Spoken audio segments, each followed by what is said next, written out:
निम्बक आचार्य भक्ति के आचार्य हैं, इन्होंने भी गीता पे टीका लिखी। ये उस समय के आचार्य थे, बाद में भी अरविंद जी ने भी लिखी, बाल गंगाधर तिलक जी ने भी लिखी, संत ज्ञानेश्वर जी ने भी लिखी। जीते जी मुक्ति, जीते जी। मरने के बाद क्या होगा? अगर मुक्त हो गए, अगर मरने से ही मुक्त होते हैं तो झंझट करने की जरूरत क्या है? मरेंगे, मुक्त हो जाएंगे। मरने से मुक्ति नहीं मिलती, मरने के बाद तो फिर और जन्म मिलता है। जो जो हमारे मन की वासनाएं, कामनाएं, जो जो चाह हैं, वो हमको जन्म देने के लिए बाध्य करती हैं। तो ये महर्षि वेदव्यास द्वारा संकलित है। बुद्धि के देवता श्री गणेश जी महाराज ने इसको लिखा है। जब कहा गया कि अब आप महाभारत लिखो, तो वेदव्यास जी महाराज बोलने लगे कि इसको लिखेगा कौन? तो गणेश जी को मनाया गया। बोला, गणेश जी ने एक शर्त रखी कि देखो भाई, मैं लिखूंगा, लेकिन बीच में कोई रुकावट नहीं होनी चाहिए। तो उन्होंने कहा कि आप जो भी मैं कहूं, जो भी मैं कहूं, आप उसको बिना समझ के मत लिखिएगा। आप पहले उसको समझिएगा, ठीक है गलत है, ठीक हो तो लिखिएगा। जितनी देर में गणेश जी उसको समझने लगते थे, उतनी देर में वो आगे का श्लोक तैयार कर लेते थे। तो इसमें 18 अध्याय हैं। एक एक अध्याय में भगवान ने एक एक विषय को लिया है। 700 मंत्र हैं। ये भगवत गीता भगवान श्री कृष्ण पार ब्रह्म परमेश्वर के साक्षात अवतार हैं, अवतार हैं। पार ब्रह्म को भी शरीर लेना पड़ता है अगर उसको ज्ञान देना है तो। कोई कर्म करना है, उस कर्ता पुरुष को भी कर्म के लिए कोई न कोई माध्यम चाहिए। तो भगवान ने अवतार लिया है। और अवतार लेकर तो एक तरफ तो कौन है? भगवान श्री कृष्ण, और दूसरी तरफ कौन है? अर्जुन। अर्जुन जीव है, अवतार नहीं है, श्रेष्ठ पुरुष है। पुरुष कहते हैं जो इस पूर्व में शरीर में निवास करता है, श्रेष्ठ पुरुष है। तो ये जीव और परमात्मा के बीच का संवाद है, उनके बीच की बातचीत है। पिछले सत्र में जब हम गीता के ऊपर चर्चा कर रहे थे, तो हमने एक बात आपके ध्यान में डाली थी कि इस गीता को आप ये मत समझिए कि अर्जुन के लिए बोली गई थी और कृष्ण बोलकर चले गए, ऐसा नहीं। भगवान की वाणी अनादि है, अनंत है और काल से परे है। ये किसी काल की सीमा में नहीं आती। अब अर्जुन हम हैं, हम में से प्रत्येक, हम सभी युद्ध भूमि में खड़े हैं। वो कुरुक्षेत्र का युद्ध हो रहा था, ये हमारे जीवन का दिन ब दिन हर रोज का युद्ध है। हर क्षण जीवन एक युद्ध है, इसमें हम युद्ध कर रहे हैं। इस युद्ध को हम कैसे, इस जीवन को, इस जीवन के खेल को, इस जीवन की लीला को हम कैसे भगवान के बताए हुए रास्ते से पार करें, आसान नहीं। अभी कर्म की बात आएगी, अभी थोड़ा सा आपके दिमाग में डाल दूं। एक बच्चा है, 105 डिग्री बुखार हो गया, हाई फीवर, बुखार बढ़ रहा है। अब वो चिल्ला रहा है, बचाओ बचाओ, मम्मी डैडी देखो, वो देखो, ये 4 यमदूत आ गए हैं, ये भैंसा साथ में है, इसके हाथ में रस्सा है, और देखो ये मुझे खींचे ले जा रहे हैं। बहुत जोर से चिल्ला रहा है बच्चा, हाई फीवर है। तो बहुत लोग देखेंगे भी कि कहाँ हैं वो यमदूत, उनसे कैसे बचाएं। और जो समझदार लोग हैं वो बच्चे के बुखार को नीचे लाएंगे, पट्टी लगाएंगे सिर पे, पैरों में मालिश करेंगे। जैसे ही बुखार 102 आएगा वो सब भाग जाएंगे। अध्यात्म में प्रश्नों के उत्तर नहीं होते, ध्यान दीजिएगा, प्रश्नों के उत्तर नहीं होते, प्रश्न गिर जाते हैं।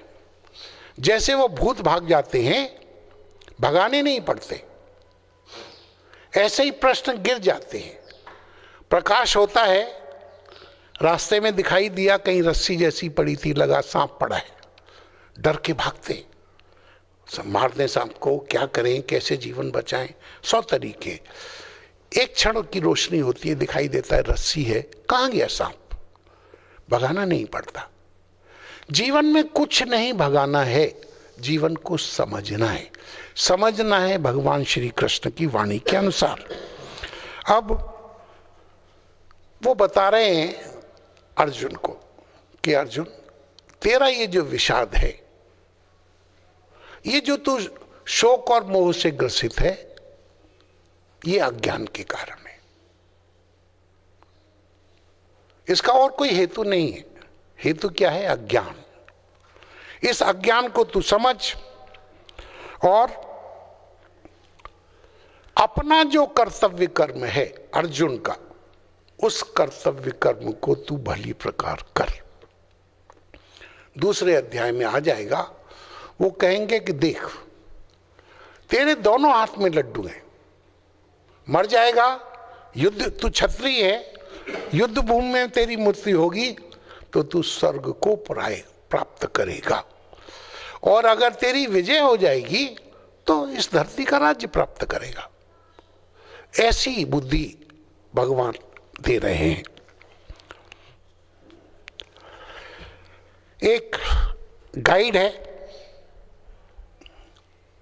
गीता, जो हमारे नित्य के जीवन को, ये जो दुख से भरा है, समस्याओं परेशानियों से भरा है, या फिर हम सम्मोहित हैं।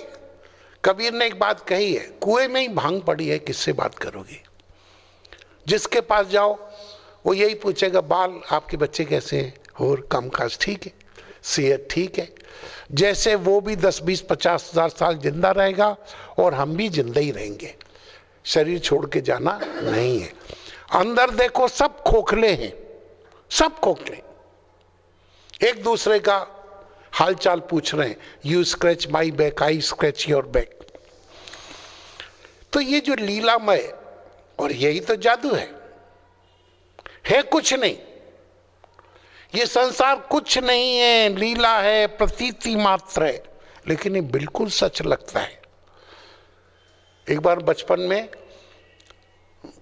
वो आते थे मदारी जादू वगैरह दिखाने, उसने एक आदमी को बोला, आओ हमारे पास आओ।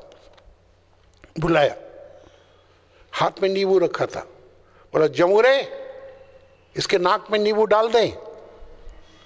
अपने जमूरे को नहीं बोला उसने, तो उसने ऐसे हाथ किया, बोला ऐसे ऐसे गुड मुड अपनी वो डंडा सा बिछाया और चलो छू। अब वो आदमी नया है, हम जानते थे उसको कि इसका जादूगर का आदमी नहीं है ये, बिल्कुल नहीं है। और अब वो रोए, मेरी नाक रुका जा रहा है, मैं मरा जा रहा हूं, बहुत दर्द हो रहा है, निकाल इसको, निकाल निकाल निकाल। अब हम सब लोग हंस रहे हैं। मैं कह दी तो नींबू वीबू तो कुछ डाला नहीं, वो तो इसके हाथ में था, इसने पता नहीं अपनी गुत्थी में रख लिया होगा, पोटली में रख लिया होगा, लेकिन वो रो रहा है। कुछ भी नहीं है संसार, लेकिन जब आंख खुलेगी तो वो तो संतों ने बहुत तरह से कहा है इसको। सपने को भी हम सच करना चाहते हैं। ये सपना दिखाई दिया था, बताओ इसका मतलब क्या है, क्या होगा? और जिन्होंने जाना है वो बोलते हैं जगत है जागृत का सपना, देख तू निज स्वरूप अपना, अपने आप में जाग जरा प्यारे। तो कुछ लोगों ने इसको, गीता को मैनेजमेंट माना है, manual of management, how to manage our business and all that, किन्हीं के लिए रहस्य, किसी के लिए पूजा करने के लिए, किसी के लिए मार्गदर्शन देता है, किसी के लिए फिलॉसफी का ग्रंथ है, किसी के लिए ये विद्वता का, विद्वानों का ग्रंथ है, इत्यादि इत्यादि अनेक प्रकार से इसकी प्रतिष्ठा है। जो महत्वपूर्ण बात आती है कि आखिर गीता क्या है, सब लोगों के अपने अपने विचार हैं। भगवान कृष्ण क्या कहते हैं? भगवान कृष्ण जो इसके उपदेष्टा हैं वो क्या कहते हैं, वो आप हर एक अध्याय के अंत में देखेंगे। जहां अध्याय खत्म होगा, जैसे पहले अध्याय के अंत में देखेंगे, उसमें लिखा होगा ओम तत्सत इति श्री भगवत गीता उपनिषत्सु। ओम तत्सत इति श्री गीता उपनिषत्सु ब्रह्म विद्यायाम योग शास्त्रे श्री कृष्णार्जुन संवादे। तो इसमें पहला अध्याय है अर्जुन विषाद, अर्जुन विषाद योगो नाम प्रथमो अध्याय। अब इसके ऊपर थोड़ा विचार कर लेते हैं। ये गीता का भगवान कृष्ण के द्वारा वो बता रहे हैं कि गीता क्या है। बोलते हैं ओम, ये पार ब्रह्म परमेश्वर का। अगर हम एक ही श्लोक में इसको संकलित करना चाहें, हमारे मनुष्य जीवन का एक ही उद्देश्य है कि यह जो